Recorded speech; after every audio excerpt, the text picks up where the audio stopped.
morning, everyone. How are you? I can't hear you. Good morning. Welcome. Glad to be here. My name is Cedric Cromwell, chairman of the Mashpee Wampanoag Tribe of Mashpee, Massachusetts. Very excited today for my tribe today within the Commonwealth of Massachusetts. As many of you may have heard, and as what Judy Shapiro has stated, the Commonwealth of Massachusetts reported out yesterday, or late yesterday evening, on their expanded gaming bill. And it's pretty exciting for my tribe as we look to partake and work with the Commonwealth of Massachusetts and expand gaming. You know, we work very hard to educate the state officials on our sovereignty because as a federally recognized tribe, and we're very recognized and reaffirmed, I'd like to say, in 2007 in February. What it means to be a sovereign nation is that we're a distinct political entity within the United States of America. Article 11, Section 8 of the United States Constitution talks about federally recognized tribes that can, in fact, partake in commerce and trade with the United States of America, states, and municipalities. So we preserve that special, specific political right as sovereign nations to protect ourselves as sovereign nations, promote economies as sovereign nations, and to provide for our people in housing, healthcare, and education. When we look at the Indian Gaming Regulatory Act that was created in 1988, very important for us, it was created that sovereigns can protect themselves and create economies and provide for the people to be self-determined.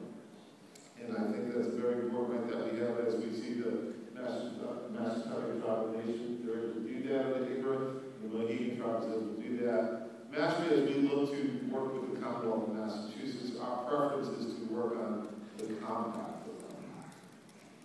You know, that compact's a very detailed, binding agreement that we'll work on that talks about all the sovereign components as to how we'll operate the Commonwealth of Massachusetts.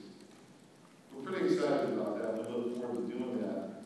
When we look at the Mass Expanded Gaming Bill, it's got three areas or three regions, I should say, that the Commonwealth looks at. You know, Region 1, 2, and 3. And certainly Region 3 is carved out for a federally recognized tribe. And so we will be excited about working on that region and working with the Commonwealth of Massachusetts.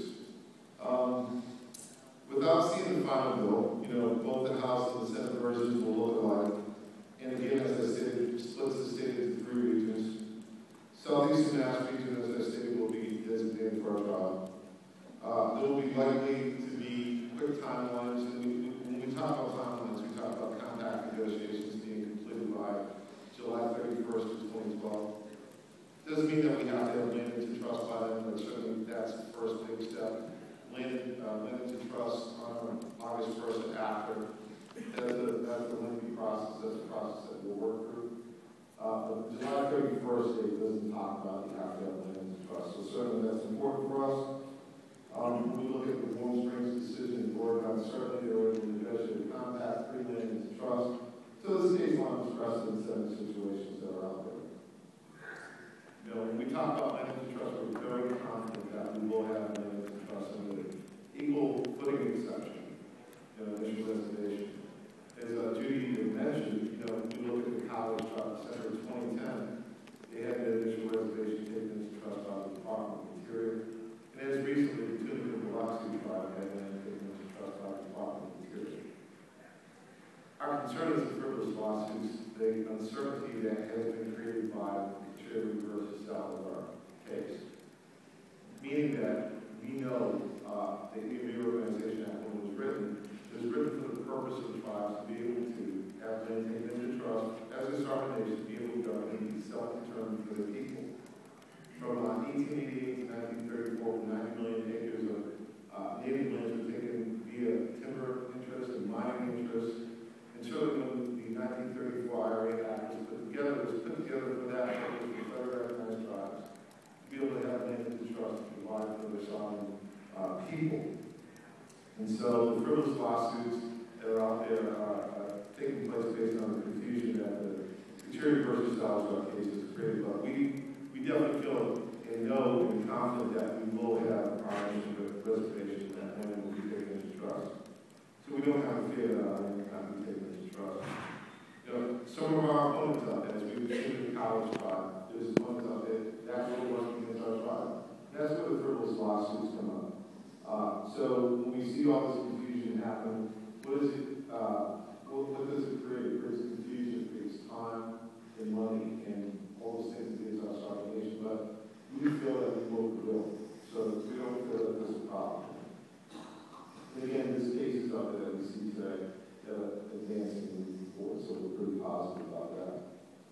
I touched on the Indian Game Regulatory Act of 1988 a while back, but again, it encourages tribal economic development to promote tribal governance to protect tribes, all the specific self-governance pieces that I talked about, health, education, economic development, and uplift of the tribal nation. So when we look at this federal law for federal recognized tribes, it's very important for us.